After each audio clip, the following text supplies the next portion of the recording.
पश्चिम बंगालमध्ये आता भयमुक्त आणि विकासयुक्त सरकार, बंगाल, केरळ, तामिळनाडूमध्ये विभाजनवादी सरकार सत्तेबाहेर गेल्यानं नवा सूर्योदय. भाजप कार्यकर्त्यांना संबोधित करताना मोदींचं वक्तव्य.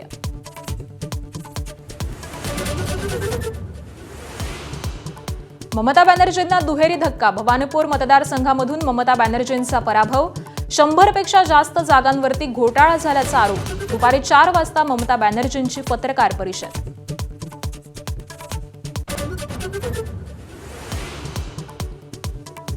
तामिळनाडूच्या सत्तेत मोठा उलटफेर. अवघ्या 1.5 वर्षांपूर्वी स्थापन झालेला टीव्हीके सर्वात मोठा पक्ष. पुन्हा एका सुपरस्टारला जनतेचा कौल. सत्ता स्थापनेसाठी विजय थलपती कोणाशी हातमिळवणी करणार याकडे लक्ष.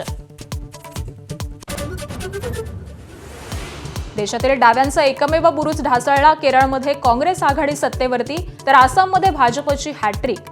पुदुच्चेरीतही एनडीएनं सत्ता राखली. बंधू अशोक खरातचा ताबा आता शिर्डी पोलिसांकडे. फसवणुकीच्या गुन्ह्यात 14 दिवसांची न्यायालयीन कोठडी तर मनी लॉन्ड्रिंग प्रकरणामध्ये प्रतिभा चाकणकरांची 8 तास ईडी चौकशी.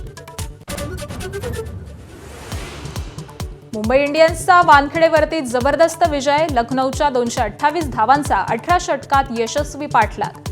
रायन रिकल्टननं 83, रोहित शर्माची 84 धावांची खेळी.